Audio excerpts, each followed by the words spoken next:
नमस्कार साथियों, मैं प्रभात वाली एक बार फिर से स्वागत करता हूं। आज अगले इनपुट डिवाइस की हम चर्चा करें उससे पहले हमने पिछले सेक्शन में कहा था कि स्कैनर के कुछ टाइप के बारे में हमें चर्चा करनी है। कौन कौन से टाइप स्कैनर के थे उनको हम थोड़ा सा नाम लिखते हैं। आज मैंने पहली क्लास में थोड़ी हिंट दी थी आपको कि हम स्कैनर में कौन कौन सा स्कैनर यूज करते हैं। तो एक होता है, आप लिख लीजिएगा कि पीछे OCR स्कैनर हमने देखे थे। जनरली हम दो प्रकार के स्कैनर का इस्तेमाल करते हैं। एक को बोलते हैं हम लोग drum scanner, DRUM, drum scanner. Spelling देख लेना भाई, कोई बात नहीं, हिंदी में लिख देता हूं मैं। कौन सा स्कैनर है? ड्रम। एक है जिसे कहते हैं हैंडल्ड स्कैनर। एक होता है इसे कहते हैं फ्लैट बेड स्कैनर। ठीक है, ये स्कैनर के अलग अलग टाइप होते हैं। अब हम कहें सर अगर बड़ी किताबें हमें स्कैन करनी है या फिर मोटी पुस्तक जिसे हम कहते हैं वो स्कैन करनी है या कहीं जनरल किताबें स्कैन करनी, तो अलग अलग स्कैनर का हम इस प्रकार से इस्तेमाल करते हैं। कई बार आपसे पूछ लिया जाता है कौन से स्कैनर का इस्तेमाल बड़ी पुस्तक स्कैन करने के लिए किया जाता है, तो आप सीधी भाषा में कह देंगे कि सर हम फ्लैट बेड स्कैनर का यूज इसके लिए कर सकते हैं। ठीक है मेरी बात? तो चलिए ये स्कैनर थोड़ा सा आप देख लीजिएगा, उसके बाद हम आगे बढ़ते हैं, अगले डिवाइस की हम चर्चा करते हैं। अगला डिवाइस जनरल एग्जाम में पूछे जाने वाला सबसे महत्वपूर्ण नाम है। यहां पर लिखा है डिजिटाइजर। क्या लिखा है? डिजिटाइजर। दोस्तों वास्तव में इसे हम डिजिटाइजर का नाम नहीं देते हैं, इसे हम कहते हैं ग्राफिक्स टैबलेट। क्या कहते हैं इसे? हम इसे कहते हैं ग्राफिक्स टैबलेट। सर कैसे? आपने देखा होगा बहुत सारे टीचर ऑनलाइन क्लास में पढ़ाते हैं लेकिन वो डायरेक्ट अपना चेहरा इस तरह से नहीं पढ़ा जैसे मैं पढ़ा रहा हूं। वो क्या करते हैं, PDF रखते हैं और PDF के ऊपर कुछ लिखते जाते हैं, उससे आपको पढ़ाते हैं। तो उस पर जो काम में लिया जाता है वो डिवाइस, उनके पास ऐसा ये पेन होता है, उनके पास नीचे ये डिवाइस रखा होता है। ऐसे अगर हम कहें तो XP का पेन टैबलेट आता है, इसे बोलते हैं पेन टैबलेट। ठीक है मेरी बात? इसके ऊपर लिखते, इसके ऊपर जो लिखेंगे वो वैसा का वैसा आपको स्क्रीन पर प्रदर्शित हो जाता है। जो इसके ऊपर लिखा जा रहा है वैसा का वैसा आपको कहां पर प्रदर्शित हो जाता है, दिखाई देने लग जाता है, स्क्रीन पर दिखाई देने लग जाता है। तो इस पर जो लिखेंगे वो हमें कहां पर दिखाई देगा? स्क्रीन पर। तो ऐसा कह सकता हूं इसके साथ क्या होता है, एक आपका होता है स्टाइलस व टच पैड होता है, जिस पर लिखा गया स्क्रीन पर दिखाई देता है।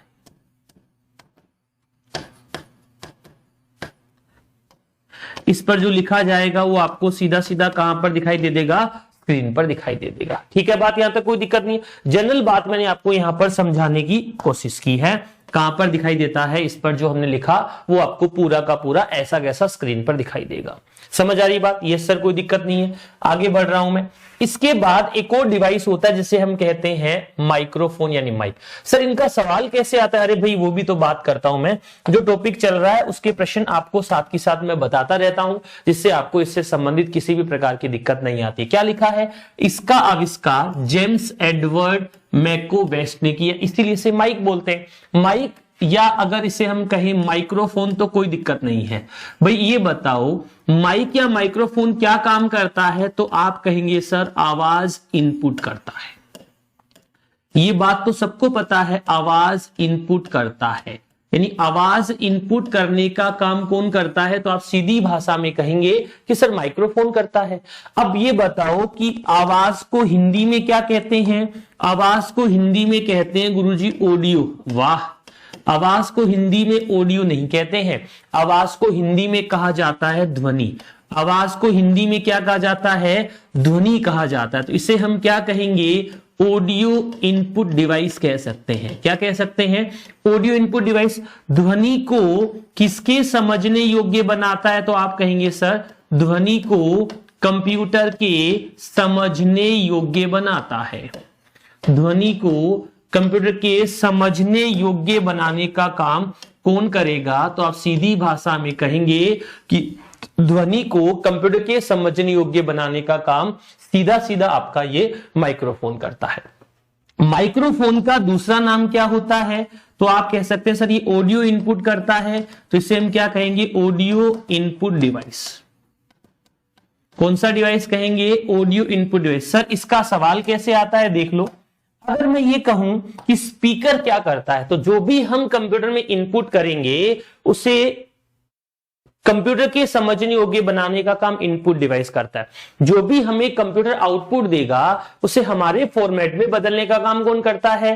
आउटपुट डिवाइस करते हैं। अब अगर मुझे यह कहा जाए कि आवाज को कंप्यूटर के समझने योग्य बनाना है तो माइक्रोफोन काम आएगा। अगर मुझे यह कहे कि सीपीयू ने प्रोसेस करके कुछ दिया और बोला है उसे सुनने योग्य बनाना है, तो ये काम कौन करेगा? स्पीकर करेगा। भाई स्पीकर और माइक्रोफोन एक दूसरे के रिवर्स काम करते हैं। स्पीकर को अगर मैं ये कहूं कि ऑडियो आउटपुट डिवाइस है, तो माइक्रोफोन के लिए मैं क्या कह सकता हूं? ये आपका ऑडियो इनपुट डिवाइस है। अब सुनो, एग्जाम में सवाल आता है क्या ध्वनि को कंप्यूटर की समझने योग्य बनाते हैं? ध्वनि को कंप्यूटर के समझने योग्य बनाते हैं। ऑप्शन ए में नाम लिखा स्पीकर। अब आधे बच्चे तो जैसे ही ध्वनि दिखा और स्पीकर दिखा टिक लगाकर ही बैठे हैं। दूसरे नंबर के बाद आए तो हमें कहा गया कि एक डिवाइस होता है जिसे हम कहते हैं माइक्रोफोन। एक डिवाइस होता है जिसे हम क्या कहते हैं? माइक्रोफोन। तीसरे नंबर पे एक डिवाइस होता है जिसे हम बोलते हैं ऑडियो इनपुट डिवाइस। मेरे प्यारे दोस्तों, अभी तीसरे नंबर तक इस सवाल का आंसर नहीं आया है। आपने तो सोच लिया होगा सर स्पीकर, कुछ ने माइक्रोफोन सोच लिया होगा, लेकिन आंसर यहां पर है, इस जगह पर, जिसे हम क्या बोलते हैं? दूसरा व तीसरा दोनों। आंसर ये है 4 नंबर वाला। क्या लिखा है? दूसरा और तीसरा दोनों। साधारण भाषा में सवाल लिखा, सीधी भाषा में आपने जवाब दिया। क्या आंसर आ गया? 4। 4 के अंदर क्या लिखा हुआ है देखो, 4 के अंदर लिखा है 2 व 3 दोनों। जनरल बात थी, आपने समझा दी, हम आगे बढ़ गए। चलिए आगे देखते हैं अगले डिवाइस के बारे में। क्या नाम लिखा है अगले डिवाइस का? Web camera. सर आज तक हमें एक चीज का डिफरेंस समझ नहीं आया। किसका नहीं आया सर? लेट्स सी, समझाओ मुझे। कि एक होता है सर वेब कैमरा, एक होता है सर डिजिटल कैमरा। हमने दोनों का नाम बहुत बार देखा है। तो वेब कैमरा क्या होता है कि आप जब भी कभी ऑनलाइन एग्जाम देने जाते हो, वहां पर बायोमेट्रिक लगती है, आपकी लगती है। तो जहां पर जब वो बायोमेट्रिक लगाते हैं तो बायोमेट्रिक मशीन रखते हैं, उसके बाद आपकी फोटो खींचते हैं। तो क्या वो डिजिटल कैमरा या जो हम रिकॉर्डिंग वाला कैमरा इस्तेमाल करें ये यूज करते हैं कि नहीं? सर उनके पास तो ऐसा ही कैमरा रखा होता है। तो क्या ये आउटपुट दिखाता है क्या? नहीं। ये केवल किसका काम करता है? ये केवल और केवल आपका काम करता है, इनपुट का। किसका काम करता है? ये केवल और केवल इनपुट का काम करता है। कोई बात नहीं, थोड़ा सा फोकस छोड़ देती है, जब इसके सामने नहीं रहती कैमरे के तो ये ब्लर कर देता है इमेज को। ठीक है, सामने रहना कंपलसरी है इसके। ठीक है, तो ये आपको जो कैमरा दिखाई है कौन सा है? वेब कैम है आपका। कौन सा है? वेब कैम है। ये केवल किसका काम करता है? इनपुट का। अगर डिजिटल कैमरा होता ना तो हम कहते सर इनपुट का भी काम करता है और साथ में किसका काम कर रहा है? आउटपुट का भी काम कर रहा है। चलिए यहां से हम आगे चलते हैं। का आविष्कार करने वाले का नाम दे दिया भैया, गूगल से देखकर आप पढ़ लेना। अब इसके साथ मैंने नाम जोड़ा। क्या काम करता है ये आपका क्या इनपुट करता है? चित्र। क्या आवाज भी यही करता है क्या? नहीं, चित्र इनपुट करता है।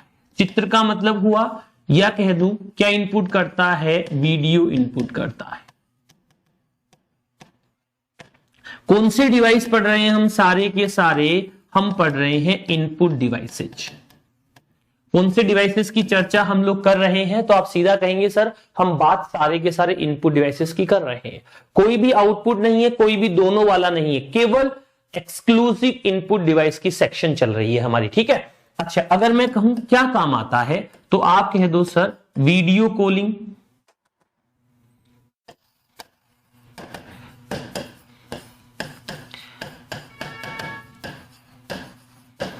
किसके लिए काम में लिया जाता है? तो आप कह दो सर इसे काम में लिया जाता है वीडियो कॉलिंग के लिए। अब मुझे बताओ, क्या वीडियो कॉलिंग करेंगे तो एक जने से कैमरे से काम चल जाएगा कि दोनों के पास होना चाहिए? नहीं सर, दोनों के पास होना चाहिए। तो वीडियो कॉलिंग या वीडियो कॉन्फ्रेंसिंग या वीडियो चैटिंग के लिए दोनों के पास क्या होना अनिवार्य है? वेबकैम होना अनिवार्य है।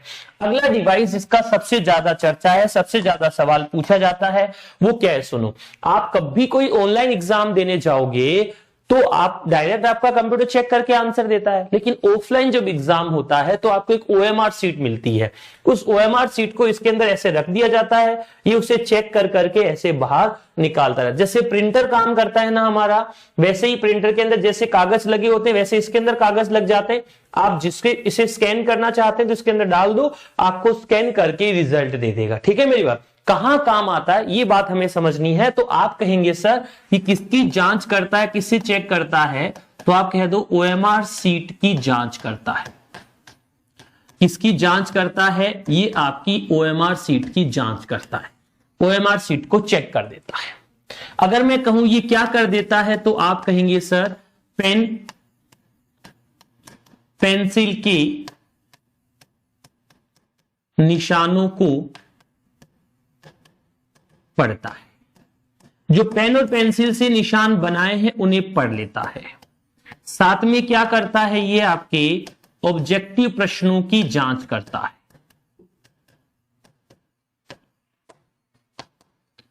ये इस ओएमआर मशीन का काम है। एग्जाम में सवाल पूछा जाता है कि ऐसा डिवाइस जो पेन या पेंसिल के निशानों को स्कैन कर लेता है, पढ़ लेता है, उसे हम क्या कहते हैं? तो देख लो एक बार। ऐसे आप कोई गोला भर के आएंगे, उसे ये पढ़ लेगा, प्लस अगर आपने ऐसा कोई टिक लगाया उसे स्कैन कर लेगा। तो उन सभी कामों के लिए इस ओएमआर मशीन का इस्तेमाल किया जाता है। भाई अगर आप किसी एग्जाम को देके आते हो ऑफलाइन, फिर भगवान से प्रार्थना करो, हे ओएमआर मशीन हम मुझे पास करवा देना, क्योंकि भैया सारी कॉपी ये मशीन ही चेक करती है। ठीक है मेरी बात? इस मशीन में सिस्टम क्या होता है? एक आंसर की कॉपी पहले इससे चेक करानी होती है कि भाई तू चेक कर। जैसे ही वो आंसर की कॉपी चेक करेगा उसके बाद उसे आदत पड़ जाती है कि ऐसे ऐसे इसमें आंसर होने चाहिए, उसके अकॉर्डिंग वो सॉफ्टवेयर आपको नंबर कैलकुलेट करके दे देता है। ठीक है? ये दूसरी बात, जब भी आप एग्जाम देने जाते हैं, सपोज करो ये आपकी ओएमआर सीट है, तो उस ओएमआर सीट को आप ऐसे मोड़ के नहीं रखें। जैसे आप उसे मोड़ देंगे तो वो बीच वाले क्वेश्चंस को चेक ही नहीं कर पाएगा और आप जबरदस्ती रुक जाएंगे, फेल हो जाएंगे। इसलिए सीट को अच्छे से रखें, बिल्कुल भी ना मोड़े। सर नहीं मोड़ेंगे हम तो सीट को बिल्कुल हाथ में रखे ओएमआर भर के आएंगे। बिल्कुल अच्छे तरीके से आपको ओएमआर फिल करके आनी है। ठीक है? आगे बढ़ रहा हूं, बातचीत समझने वाली, बताने वाली करते रहेंगे। क्या लिखा है अगले डिवाइस का नाम? MICR। दोस्तों मैं ये कह रहा हूं भारत एक विकासशील देश है। विकासशील का मतलब है ये आगे बढ़ने की, विकास करने की कोशिश कर रहा है। अमेरिका जैसे देशों में लॉटरी भी लगती है ना, तो वो भी एक मैग्नेटिक कैरेक्टर से बना के टिकट बनाते हैं। भारत में हमारे रामदेव जी का मेला लगता है, गोगा जी का मेला, तो वहां पे लॉटरी निकालते हैं, बम्पर ड्रॉ। वहां पर कोई लॉटरी नंबर मैग्नेटिक होते ही नहीं है। चलिए मुझे बताओ, मैं बोर्ड पर हाथ घुमा रहा हूं, कैसा लग रहा है? कोई कह रहा सर चिकना लग रहा है। अरे भाई तुझे कैसे पता चिकना लग रहा है? मैं घुमा रहा हूं हाथ, तुम्हें कहां पता चल रहा है? सर ठीक है, कभी आप चेक पर देखना, ऐसे हाथ घुमाकर थोड़ा खुरदरा लगेगा। हाँ सर, उभरे हुए रहते हैं। तो मुझे बताओ चेक नंबर जो होते हैं कितने डिजिट के होते हैं? चेक नंबर जिनका हम इस्तेमाल करते हैं कितने अंकों के चेक नंबर होते हैं? सर चेक नंबर, सोचो, डिजिट, अंक, नंबर, संख्या। नंबर तो एक हो सकता है, डिजिट तो उसमें अलग अलग होंगे। अरे इकाई, दहाई, सैकड़ा, हजार कर दे वो डिजिट होती है। पूरा नंबर एक साथ मिला के बोले 12,555, ये नंबर हो गया। 2, 1, 4, 5 जो भी आप बीच में इसके अंक यूज करें वो डिजिट हो गई। समझ रहे मेरी बात को? तो ये अंक और डिजिट का डिफरेंस या फर्क होता है। मैं यहां पर बता रहा हूं ये ओएमआर मशीन काम क्या करती है, तो आप सीधी भाषा में बोल सकते हो। अच्छा, MICR मतलब मैग्नेटिक इंक कैरेक्टर रिकॉग्निशन, या इसे हम एक और नाम से जानते हैं, क्या कहते हैं? इसे हम रीडर कहते हैं। ये क्या काम करता है? तो आप कहेंगे सर ये काम आता है बैंक में। बैंक में क्या पढ़ता है? तो आप कहोगे सर चेक को पढ़ने के लिए। क्या काम आता है? बैंक में चेक को पढ़ने के लिए। अरे सर पढ़ने के लिए क्या होता है? आप कह दो क्या काम आता है? स्कैन करने के लिए। ये कौन से अक्षर को स्कैन करता है? तो आप सीधी भाषा में कह दो कि सर ये कौन से अक्षरों को स्कैन कर लेता है? ये आपके चुंबकीय अक्षरों को स्कैन कर लेता है। चुंबकीय अक्षर कौन से होते हैं? मैग्नेटिक्स। लोग तो खून से लिखते थे पहले, फिल्मों में देखा हो तो आपने, ये तो चुंबक वाले अक्षर ही है। चुंबकीय अक्षरों को क्या कर लेता है, स्कैन करना या करने के लिए काम में लिया जाता है। कहां पर काम आता है ये भी बता दिया, कौन से अक्षर को स्कैन करता है ये भी बता दिया। इसमें जो चेक नंबर होता है, चेक नंबर जो होता है वो कितने अंकों का होता है, 6 अंकों का होता है। कितने अक्षरों को अच्छे से स्कैन कर सकता है, तो आप कहो सर ये 9 अंकों को अच्छे से क्या कर लेता है, स्कैन कर लेता है, या मैं कहूं पढ़ लेता है। ठीक है मेरी बात, यहां तक कोई दिक्कत नहीं है, कोई समस्या नहीं है, अच्छे से हम बात कर रहे हैं और आगे बढ़ने की कोशिश कर रहे हैं। ठीक है, कितने अंकों को स्कैन कर लेता है, ये आपके 6 अंकों तक अक्षर जो होते उन्हें ये स्कैन करने में कामयाब होता है, ये उपयोगी होता है। ठीक है, इसके बाद हम आगे बढ़ रहे हैं, थोड़ी और बात करें। सर यहां पे तो आपने 9 लिखे, यहां पर 6 लिखे, अरे 9 अंकों को MICR पढ़ता है, पढ़ सकता है, और 6 अंक किसमें होते हैं आपके, 6 अंक किसमें होते हैं आपके, तो आप कहेंगे सर चेक नंबर जो होते हैं वो 6 अंकों के होते हैं। ठीक है बात, यहां तक कोई दिक्कत वाली बात नहीं, आगे बढ़ जाऊं, बिल्कुल चलिए नंबर अगले पर। सर वो लॉटरी टिकट वाली बात, कई देशों में लॉटरी टिकट के लिए भी इसका इस्तेमाल किया जाता है। आगे बात करते हैं BCR। BCR का मतलब क्या होता है, बार कोड रीडर। BCR का मतलब क्या होता है, बार कोड रीडर। ऊपर नाम लिखा है, इसका आविष्कार नॉर्मन JW और वुडलैंड, पता नहीं अंग्रेजों के नाम है, ने किया। कब किया था, लगभग 1900। सर उससे पहले ही आ गया था क्या, सेकंड जनरेशन के साथ ही आ गया? भाई गूगल किया है मैंने तो आपको लिखा दिया मैं इसके बारे में, पर जनरली डेट और ये सवाल कम पूछे जाते हैं, तो आप फिर भी इन पर ज्यादा ध्यान ना दें कि सर आपने डेट बताई थी वो नहीं आई, पर डेट के प्रश्न हमारे इन एग्जाम में बहुत कम आते हैं दोस्तों। जैसे आप DSSB के पेपर देखोगे या फिर आप गेट और नेट का पेपर देखोगे, हम उनके बेस पे भी एग्जाम दे रहे हैं, बातचीत कर रहे हैं कि वहां पर किस प्रकार के क्वेश्चंस हम जो पढ़ रहे हैं या पढ़ा रहे हैं उसमें से पूछे जाते हैं। ठीक है, चलिए देखो किसकी बात कर रहे हैं हम, BCR। मतलब क्या होता है BCR का, BCR का मतलब सीधी भाषा में होता है बार कोड रीडर। पहला सवाल पूछता हूं इस वाले पार्ट से कि BCR होता है, BCR क्या होता है, एक हार्डवेयर होता है, एक सॉफ्टवेयर होता है, या दोनों होता है, या नन होता है? बताओ BCR क्या होता है, क्या हार्डवेयर होता है या सॉफ्टवेयर होता है या दोनों होता है? अरे ये जो दिख रहा है इसे हाथ में पकड़ सकते हैं, तो ये सॉफ्टवेयर कैसे हुआ, ये क्या होगा, हार्डवेयर। BCR आपका एक हार्डवेयर डिवाइस होता है जिसे हम हाथ में पकड़कर काम में ले सकते हैं। BCR एक आपका हार्डवेयर डिवाइस होता है जिसे हम हाथ में पकड़कर काम में ले सकते हैं, उपयोग में ले सकते हैं। समझा रहा हूं, बता रहा हूं अच्छे से? ठीक है सर, आगे बढ़ जाइए। अच्छा, अगर मैं BCR के बारे में एक सवाल से आगे चलूं तो आप ये कहेंगे सर ये जो BCR होता है ना, ये किसे रीड करता है, ये किसे रीड करता है?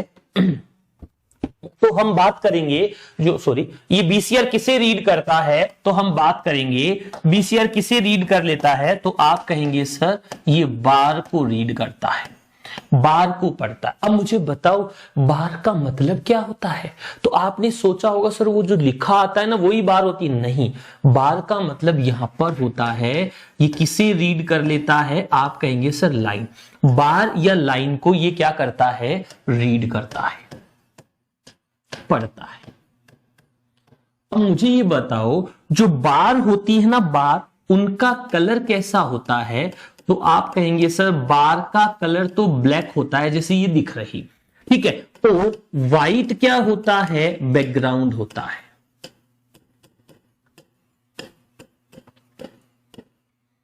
ब्लैक कलर में लाइन होती है, व्हाइट क्या होता है, उनका बैकग्राउंड होता है। पीछे का जो कलर होता है उसका बैकग्राउंड जो रहता है वो कौन सा रहता है, व्हाइट रहता है। ठीक है मेरी बात, कोई दिक्कत नहीं? नहीं सर, आगे बढ़ रहा हूं।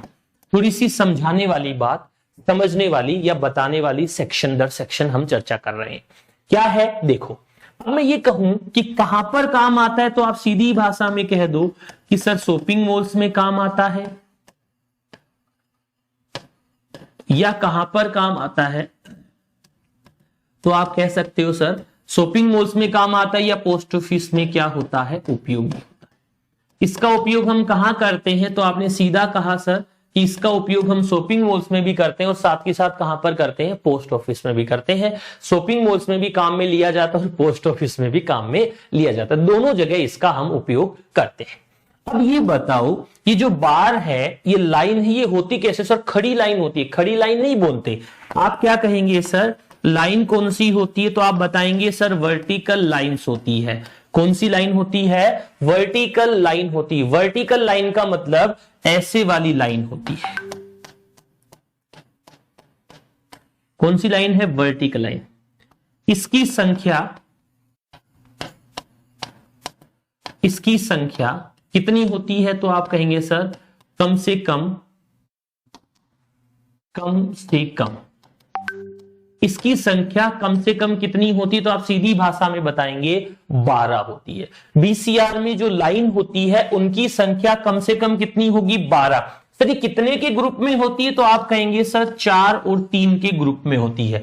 कम से कम जो लाइन की संख्या होती है वो कितनी होती है? 12। और कितने के ग्रुप में होती है? तो आप कहेंगे सर ये 3 और 4 के ग्रुप में रहती है। एक और बात यहां से हम समझेंगे, करेंगे, आजकल इन लाइन के साथ में, किसके साथ में? लाइन के साथ में देखो नीचे नंबर भी लिखे हुए आ रहे हैं। इन लाइन के साथ में नीचे नंबर भी लिखे आ रहे हैं। इन नंबर्स को हम किस नाम से जानते हैं? तो आप कहेंगे सर इन नंबर को हम ISBN नंबर्स के नाम से जानते हैं। दोस्तों लाइन की संख्या तो कम से कम 12 है, 3 और 4 के ग्रुप में होती है, और साथ में कह सकते हैं लाइन के साथ, किसके साथ? लाइन के साथ कितने अंकों के? 13 अंकों के, 13 डिजिट के। किसका इस्तेमाल किया जाता है? ISBN का। किसका इस्तेमाल किया जाता है? ISBN का। ISBN का मतलब क्या होता है? तो आप सीधा कह सकते हैं सर ISBN को हम बोलते हैं इंटरनेशनल, अगला वर्ड कौन सा है? Standard book number. जो भी प्रोडक्ट आप सेल करते हो उस प्रोडक्ट के ऊपर एक ISBN नंबर यूज किया जाता है जो 13 डिजिट का होता है और गवर्नमेंट के एक डिपार्टमेंट द्वारा उसे प्रोवाइड करवाया जाता है। सिंपल भाषा में मैंने आपको यही बताने की कोशिश की है, ठीक है। अब सर आजकल तो इस बार कोड का हम इस्तेमाल ही कम कर दिए हैं, इसकी जगह पर हम किसका इस्तेमाल करने लग गए? तो आप कहेंगे सर आजकल हम बार कोड की जगह पर किसका इस्तेमाल कर रहे हैं? इस QR कोड का इस्तेमाल कर रहे हैं। पहले हम किसका इस्तेमाल किया करते थे? बार कोड का। अब इस बार कोड की जगह पर हमने कौन सा कोड ले लिया?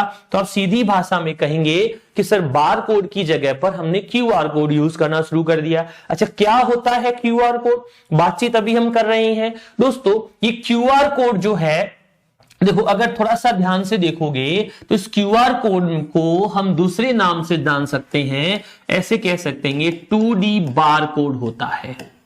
क्या होता है? 2D बार कोड होता है।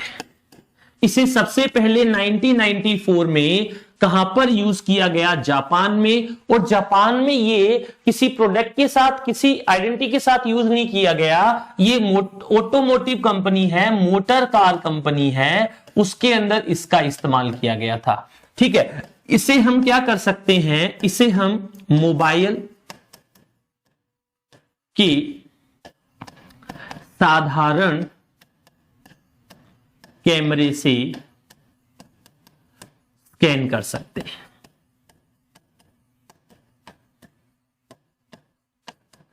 अच्छा बार कोड एक सॉफ्टवेयर कोड होता है।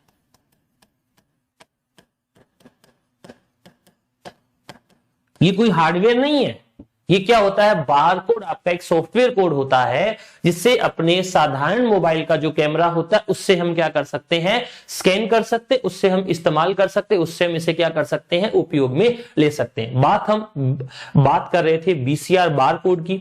बार कोड का जो नेक्स्ट वर्जन है उसे हम QR कोड के रूप में जानते हैं। QR कोड को हम साधारण मोबाइल से अच्छे से स्कैन कर सकते हैं, ठीक है मेरी बात? यस सर, आगे बढ़ते हैं। देखो तैयारी आपको करनी पड़ेगी, मेहनत आप लोगों को करनी पड़ेगी। मैं आपका साथ दे रहा हूं दोस्तों, मैं केवल एक माध्यम हूं। मुझे इस्तेमाल करके आप आगे बढ़ेंगे, सीढ़ियों चढ़ेंगे। दूसरी बात, एक पढ़ने की भाषा होती है, समझाने का तरीका होता है।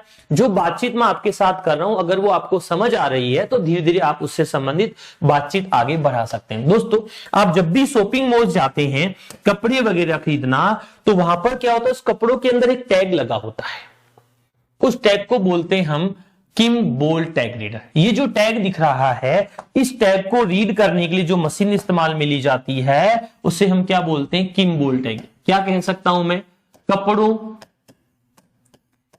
पर लगा टैग, जिसे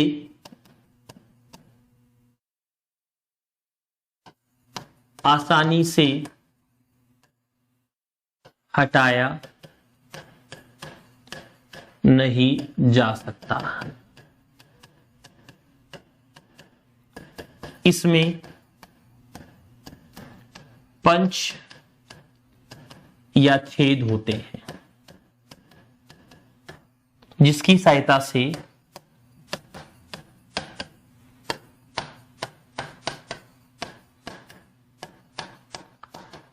कोड को पढ़ा जाता है। ज्यादातर ये कपड़ों के साथ इस्तेमाल में लिया जाता है। इसमें पंच या छेद होते हैं, जिसकी सहायता से हम कपड़ों को क्या कर सकते हैं, पहचान सकते हैं, उस कोड को पढ़ सकते हैं, उस कोड के बारे में बातचीत कर सकते हैं। ठीक है मेरी बात। अगला डिवाइस है हमारे पास, जिसके बारे में हमें चर्चा तो बहुत पहले करनी चाहिए थी, लेकिन इस सेक्शन में यहां आकर हम बात कर रहे हैं। अरे भाई, आपका आधार कार्ड बन गया क्या? बोले सर बन गया। अरे अंगूठा लगाया था क्या? लगाया था। अरे नौकरी लगते ही आपको सबसे पहले बायोमेट्रिक लगानी पड़ेगी। बोले सर हम तो अंगूठा रख के ही बैठ जाएंगे, आप तो नौकरी लगा दो। कुछ लोग तो ऐसा ही सोच रहे होंगे।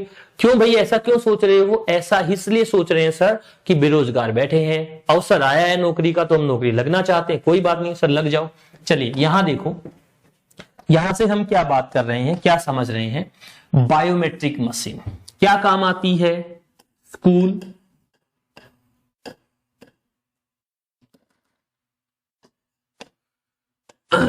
कॉलेज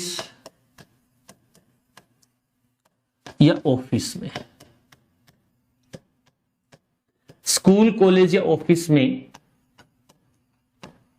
कर्मचारियों की उपस्थिति को बताना।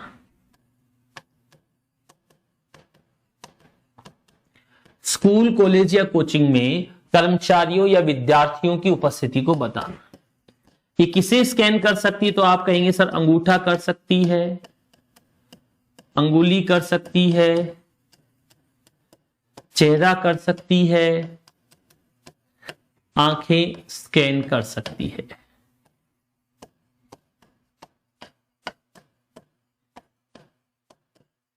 अंगूठा, अंगुली, चेहरा और आंखें भी इसके द्वारा क्या की जा सकती है? स्कैन की जा सकती है। समझ आ रही है बात? यस सर, कोई दिक्कत नहीं है। आगे बढ़ जाऊं? बिल्कुल बढ़ जाइए। देखो, अब हम बात कर रहे हैं, हम समझा रहे हैं कि ये बायोमेट्रिक सबसे पहले कब आई, कौन लेकर आया। तो ये प्रश्न कई बार जनरल पूछ लेते हैं। राजस्थान में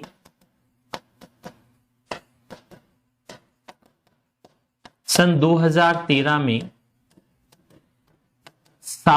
शासन सचिवालय से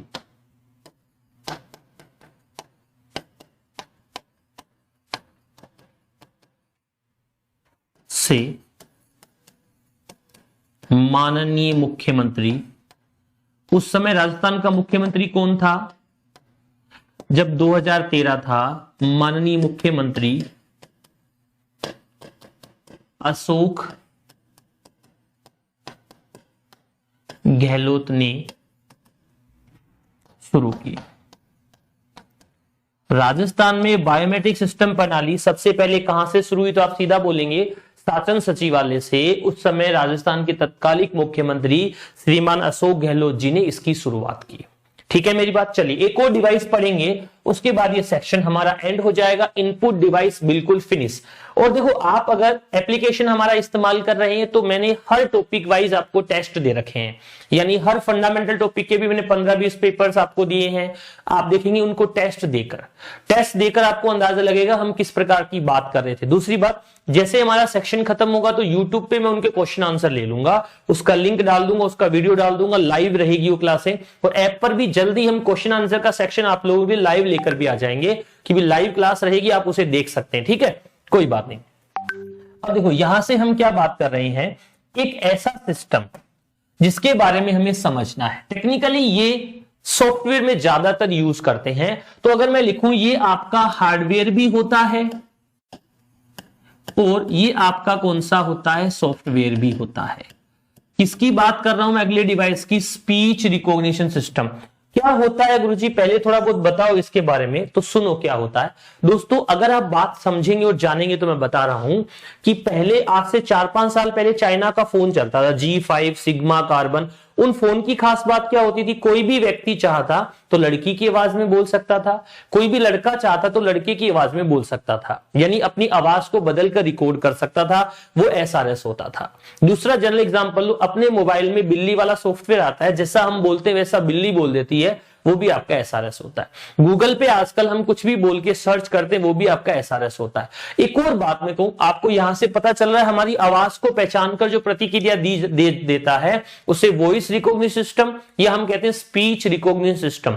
इस बात को थोड़ा सा आगे प्रैक्टिकली हम लेकर चलते हैं तो इसका मतलब क्या होता है, सुनो और समझो दोस्तों। जिन लोगों को दिखाई नहीं देता, जो लोग केवल बोल सकते हैं, क्या वो कंप्यूटर का इस्तेमाल कर सकते हैं क्या? जो हाथ काम नहीं कर रहे, क्या वो मशीन का इस्तेमाल कर सकते हैं? आप कहेंगे सर जिसको दिखता ही नहीं वो कंप्यूटर चला के क्या करेगा? अरे जिसको दिखता नहीं है वो क्रिकेट भी खेलता है, जिसको दिखता नहीं है वो अपने सारे दैनिक काम करता है।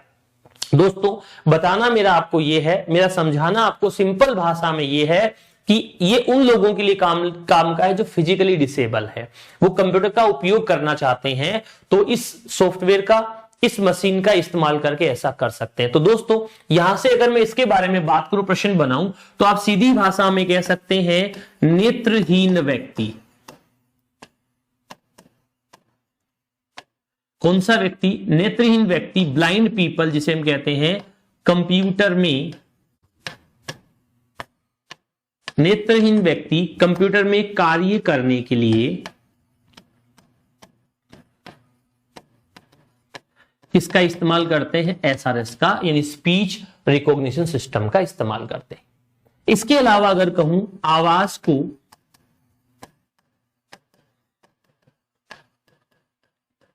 रिकॉर्ड करना है, कैसे रिकॉर्ड करना है? बदलकर। तो आवाज को बदलकर रिकॉर्ड करने के लिए भी हम किसका इस्तेमाल करते हैं? SRS। SRS का मतलब होता है स्पीच रिकॉग्निशन सॉफ्टवेयर। ये हमारे इनपुट डिवाइस के बारे में खूब सारी चर्चा, खूब सारी बात हुई। अब एक प्रश्न के बाद इस सेक्शन को खत्म करता हूं। इसमें कौन सा इनपुट डिवाइस नहीं है? पहला टच पैड, दूसरा माउस पैड, तीसरा ट्रैक बॉल, चौथा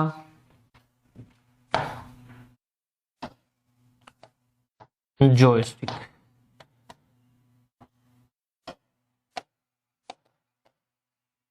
चलो फटाफट से मुझे बताओ इसमें से ऐसा कौन सा डिवाइस है जो इनपुट डिवाइस नहीं है?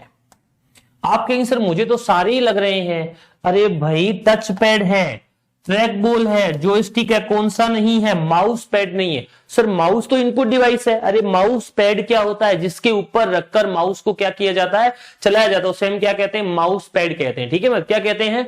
माउस पैड कहते हैं। तो इसका आंसर कितने नंबर आ जाएगा? दूसरा है कि नीचे? हाँ, ये क्या आंसर आएगा? माउस पैड आ जाएगा। अब हमने इस सेक्शन में पूरे इनपुट डिवाइस की चर्चा कर ली है। इनपुट डिवाइस का टेस्ट आपको इस क्लास के बाद मिल जाएगा, यानी जहां आप ऐप में क्लासेस देख रहे होंगे वहां पर फंडामेंटल ऑफ कंप्यूटर के टेस्ट में आपको इनपुट डिवाइस का अच्छे से टेस्ट मिल जाएगा। जो हमने थ्योरी में पढ़ा है, हिस्ट्री में पढ़ा है, उसका भी टेस्ट आपको मिल जाएगा। चलिए दोस्तों, आज के सेक्शन में इतनी ही बात करेंगे। धन्यवाद, थैंक यू।